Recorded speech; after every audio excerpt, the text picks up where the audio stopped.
Bonjour, j'espère que vous allez bien. Daniel Deschaines pour une capsule en univers social. Je vous fais un petit récit d'une expérimentation. Je le fais sous forme vidéo pour ne pas oublier des détails importants. Donc, récit d'expérimentation en sixième année au primaire. C'est les travaux en fait du comité problématisation qui ont été amorcés en 2019 et entre deux confinements, on s'est donné comme mandat de terminer une tâche et de l'expérimenter en classe. Donc j'ai eu l'occasion d'assister, comme je le disais, à la partie presque finale, le dernier droit de ce projet-là. Donc j'ai pu vivre le tout avec les élèves. C'est un projet qui mélange problématisation, donc placer l'élève devant un problème à résoudre. Tout ça le motive à réaliser des apprentissages. Donc tout est une question d'intention d'enseignement ici. Et l'empathie historique, c'est un concept associé aux six concepts de la pensée historique. L'empathie historique qui est un petit peu associée au concept de perspective. Donc, on s'attarde aux croyances et on va tabler sur l'émotivité des élèves. Donc, les élèves ressentent des émotions par le biais de ces activités-là. Donc, la musique, dans le cas qui nous occupe, a été choisie pour susciter l'empathie. La musique qui est un véhicule d'émotion depuis plusieurs années, depuis toujours, j'imagine. J'ai pas d'études là-dessus, mais quand même, ça nous rappelle des souvenirs. Donc, c'est le langue que nous avons choisi. Le projet s'intitule La Révolution tranquille et la musique. La question de problématique qui a été présentée aux élèves est la suivante. Est-ce que les chansons québécoises sont représentatives de la société entre 1960 et 80? Il y avait une compétence à développer qui était interpréter le changement et deux opérations pour mesurer le tout, établir des faits, mettre en relation des faits. C'est une grosse question. Bien entendu, il fallait présenter ce qu'était la société à cette période-là. Donc, on a utilisé une vidéo qui présentait l'étendue de la période. Et ensuite, dans un second temps, les élèves vont travailler les chansons qui ont été choisies. Le critère, c'est sûr que ce sont des chansons qui ont été choisies par les concepteurs du projet. Ce sont des chansons marquantes de l'époque. Il y en avait donc trois. Il y avait La Manique pour cette période-là. Il y avait Bozo les culottes. La Manique plus pour l'aspect chantier, hydroélectricité, vie en région, éloignement. La portion amour n'était pas nécessairement au cœur de notre analyse.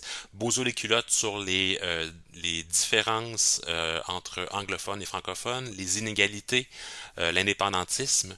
C'est le début d'un temps nouveau. C'est un petit peu sur l'espèce de fraîcheur qui est apportée par la Révolution tranquille. Il y a une révolution culturelle, même sexuelle, on peut dire. C'est une chanson qui accroche très, très, très rapidement les élèves. Le niveau d'émotivité là, est à son comble à ce niveau-là. Donc, pour chacune des chansons, il y a un nombre précis de périodes qui est accordé. On écoute la chanson, on regarde les paroles et on travaille dans un atelier d'interprétation. C'est une espèce d'activité là, supervisée par l'enseignant, mais avec les élèves, où les élèves doivent répondre à des questions d'inférence sur la chanson. Et ça permet en fait de mieux comprendre la période. C'est toujours une croyance, hein, une chanson qui vient avec une croyance. Ça fait que souvent une chanson c'est un sentiment. Donc on va essayer de comprendre un petit peu peut-être le contexte ou peut-être le sentiment principal. C'est un petit peu ça, mais on s'attarde beaucoup aux faits surtout. Là, vous allez voir, c'est l'angle de géo et d'histoire.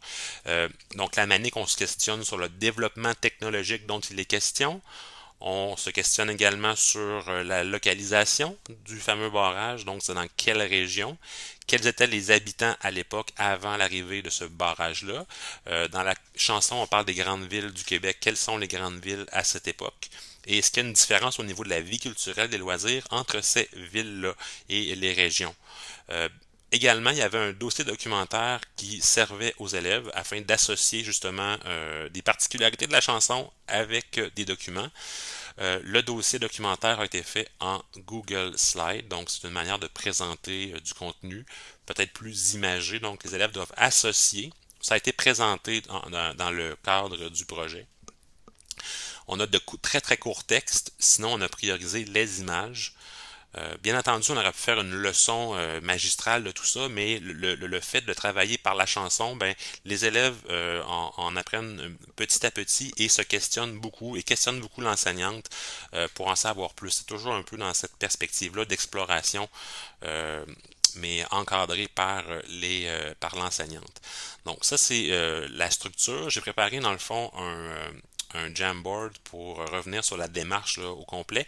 Donc, on pourrait la séparer en trois temps. Donc, une espèce d'amorce et de modélisation au départ. On présente la question problématique de problématisation. On a un atelier de modélisation avec une chanson qui n'est pas dans la période. C'était la chanson Ça va venir de la Bolduc, donc sur un thème déjà enseigné.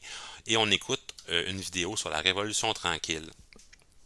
Il y a dans un deuxième temps la démarche en tant que telle de recherche qui va être réalisée avec les élèves en collaboration avec l'enseignante. On écoute une chanson par cours à peu près. Ça peut peut-être être plus long pour certaines chansons, ça dépend du rythme des élèves.